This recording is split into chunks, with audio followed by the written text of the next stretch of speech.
Nabi itu meminta bantuan dari Raja Habasyah, ya. Raja Habasyah ini juga bukan orang Muslim. Yes. Semuanya dilakukan dengan perhitungan. Pertama ketika hijrah ke Madinah. Mana kabar hari ini Ustadz Rizky? Alhamdulillah baik, sehat, lancar. Sebiru bajunya berarti ya. Betul. Cerah ya. Cerah banget, alhamdulillah.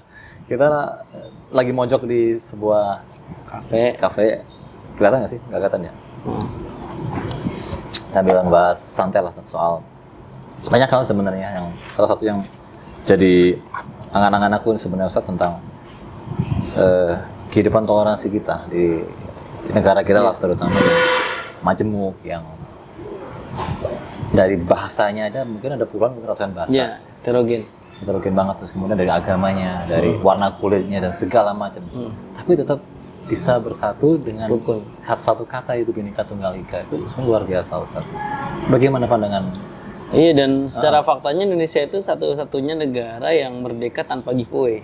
Bukan pemberian. Bukan pemberian. Makanya waktu itu ketika kecerdasan para pemuda kita mengambil pemahaman melalui geopolitik, ya, ketika saat itu Jepang lagi tidak stabil, dan sebenarnya Jepang sudah menjanjikan kemerdekaan pada 24 Agustus 1945. Dan itu Presiden Soekarno sangat menjalani dengan baik segala kesepakatannya dengan Jepang, karena yang dipikiran Soekarno itu ya yang penting rakyat gue merdeka lah, meskipun kayak gini gitu. Ya akhirnya karena ngeliat geopolitik itu diambil langkah inisiatif dan akhirnya dipaksa proklamasi 17 Agustus. Nah akhirnya disitulah kita juga selain merdeka tapi juga mencatatkan diri dalam sejarah bahwa kita merdeka tanpa giveaway.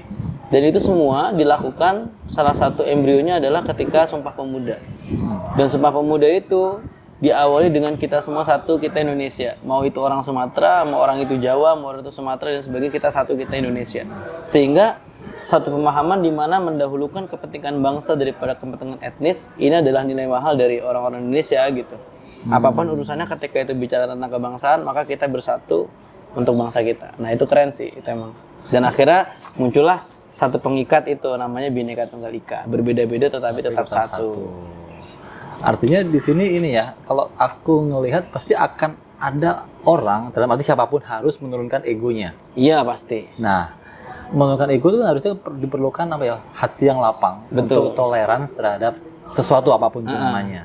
Benar nggak Ustaz? Betul. Jadi toleransi juga dalam Islam menjadi satu bagian pilar penting dalam Ahlussunnah wal Jamaah, di mana ada itidal, ada tawazun, dan ada tawasud, moderat ya. Ada juga tasamu. Tasamu itu toleransi. Dan sekarang yang lagi banyak digaungkan ini tawasud dan tasamu. Moderat dan toleransi. Wa ja'alnakum ummatan wasatan litakunu syuhada. Ummatan wasaton atau umat yang moderat. Itu kalau dalam pandangan Ki Haji Hasyim Asy'ari emang harus orang pintar. Harus orang pintar. Iya, moderat itu nggak bisa kalau nggak pintar. Karena untuk pemikirannya ya. Iya, pemikirannya. Harusnya mesti punya ketajaman ilmu. Misalkan di tengah-tengah, dia nggak akan tahu tengahnya mana.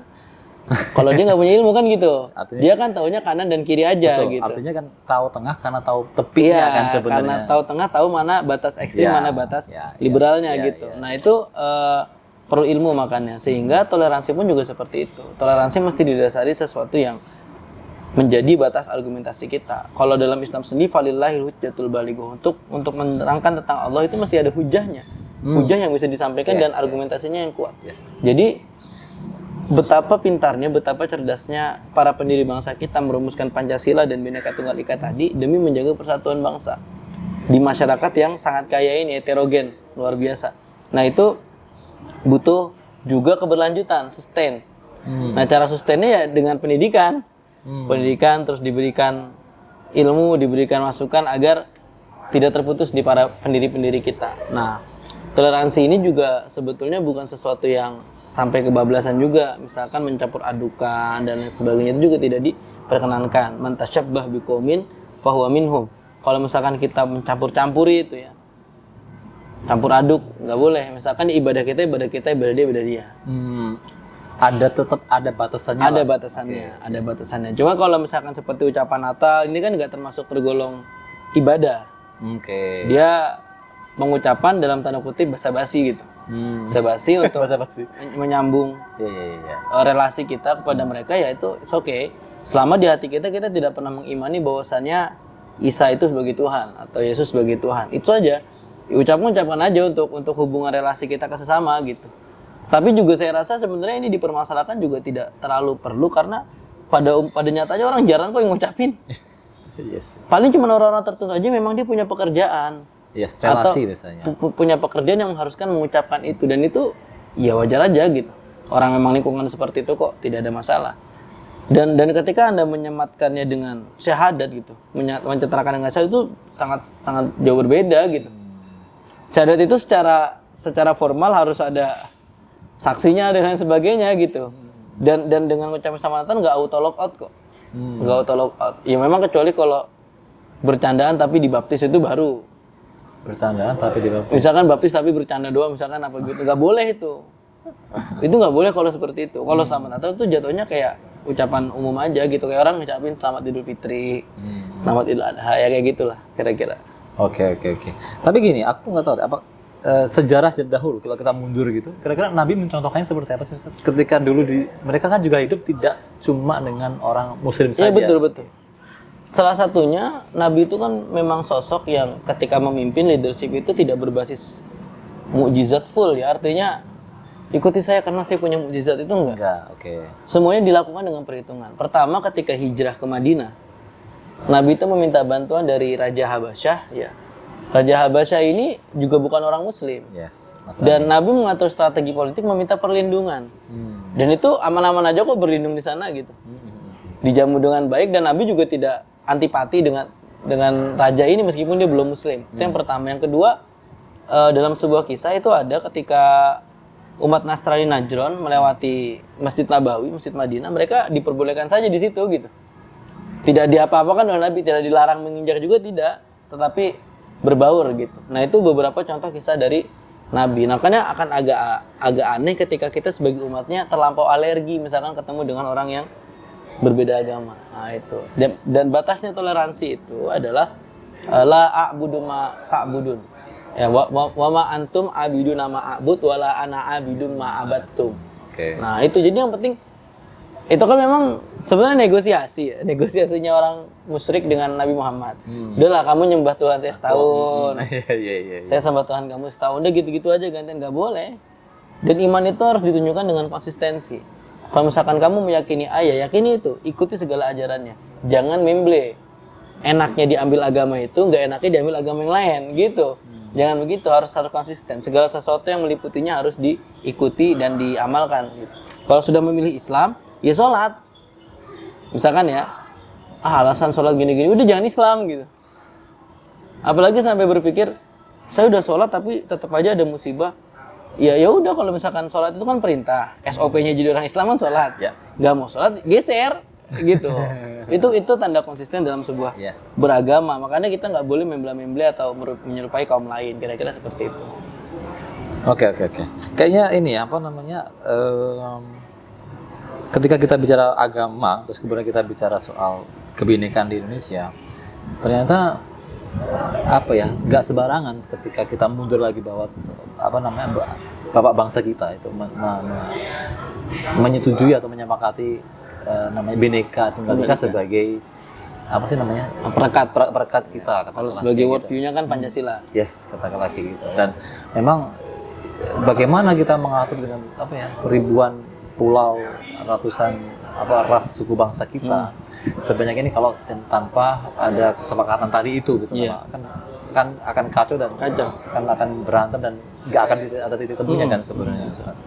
Baik, tapi dewasa ini Ustaz ternyata itu nggak selesai, masih ada aja fiksi atau intrik-intrik mungkin kecil tapi masih ada, bahkan nggak cuma di kita di negara-negara yang katanya sudah maju pun ternyata masih ada perbedaan warna kulit, perbedaan apa segala macam itu terjadi.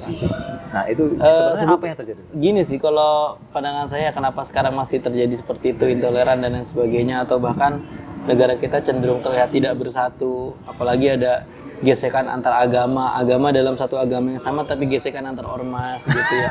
Iya. Itu ada. Satu, karena kita nggak punya common enemy. Common enemy itu musuh bersama. Oh, ketika kayak waktu zaman penjajahan iya, misal. zaman penjajahan tuh kita punya common enemy. Pokoknya harus ya gitu akhirnya Punya musuh bersatu. bersama dan musuhnya jelas ada wujudnya. Oke. Itu kenapa Soekarno bilang perjuangan saya lebih mudah karena saya mengusir penjajah. Oke. Karena kalau kamu ngusir bangsamu sendiri, Bu, yang lawan bangsamu Bukan sendiri. mengusir bangsa, tapi iya, ya melawan berbenturan dengan bangsamu Oke. sendiri. Kepentingan. Dan hal seperti ini kamuflasenya lebih mudah gitu. Kalau misalkan penjajah kan gimana kamuflasenya? Ya udah kelihatan banget. fisiknya, ininya segala macam beda gitu. Kalau sekarang kamuflasenya banyak sekali, apalagi sekarang bisa lewat masing-masing ponsel kan dengan berbagai macam pesan atau konten yang propaganda gitu kan. Itu bisa lebih seperti itu. Nah, kalau sekarang kita menentukan common enemy kita sulit. Makanya kalau misalkan perlu kita susun dulu ini common enemy-nya siapa aja gitu. Common enemy-nya apa nih yang perlu kita lawan, perlu kita tumpas itu apa dulu. Artinya bersepakat untuk iya, misalkan katakan menyebutkan satu siapa apa sih common enemy paling sederhana gitu. Misalkan common enemy kita adalah koruptor misalkan. Oke. Bisa nggak kita tolong menolong, bahu membahu untuk membahas menghapus itu. Oke. Nyatanya belum berhasil. Oke, common enemy kita siapa lagi misalkan? Orang yang menyalahgunakan jabatan. Ada nggak sekarang? Ada. Ya ada, tapi yang ketangkep juga sebagian kecil. Dan itu pun masih banyak sekali semacam kong kali kongnya di luar itu.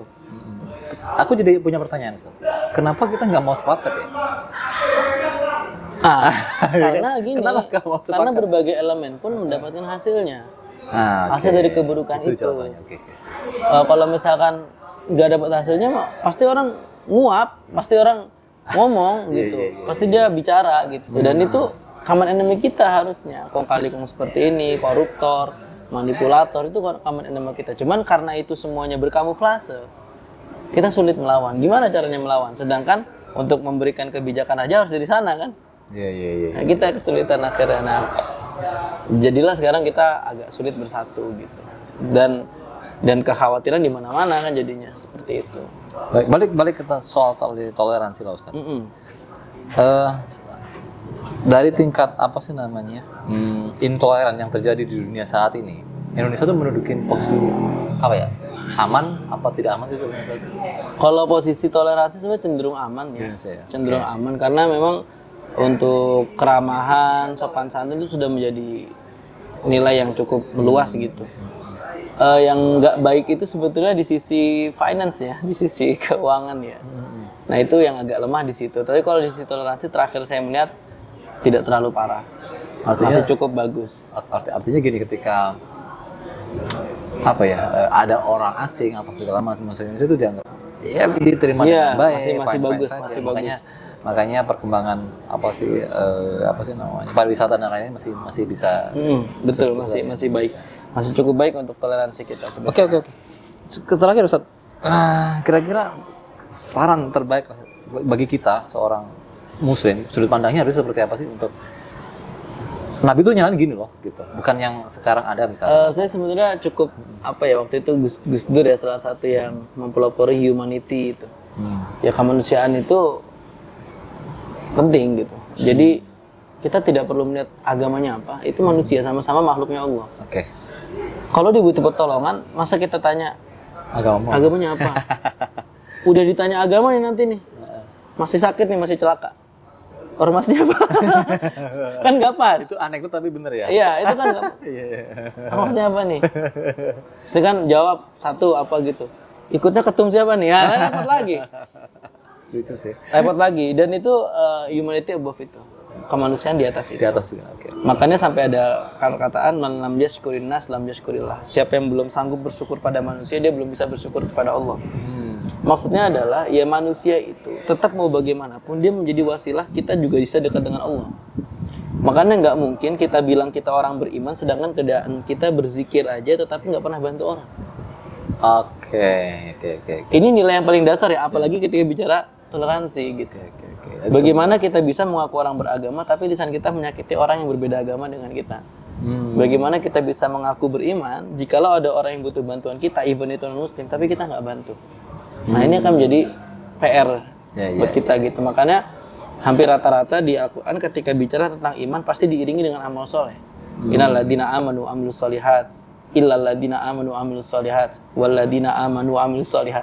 Macam-macam pasti diiringi dengan amal soleh. Karena iman itu akan menjadi gombal ketika tidak diiringi dengan amal yang baik, dengan amal soleh seperti itu. Makanya dahulukan kemanusiaan, bantu yang memang butuh bantuan, dan jangan menyakiti dengan lisan, apalagi dengan sengaja menjelek-jelekan kepercayaan orang lain gitu. Itu yang penting, kita kalau belum bisa bantu jangan menjelekan lah. Minimal itu ya? Iya, minimal itu. Itulah. Oke. Mending jangan menjelekan, jangan menjudge lah. Baik diem aja lah. Iya, nyantai-nyantai aja. Oke, baik Ustaz. Semoga yang mendengarkan dapat manfaatnya. Terus kalau ada yang salah-salah kata mungkin Perlu dimaklumi gitu. Oke, kalian ya, belajar bareng di kolom komen juga. Oleh silakan.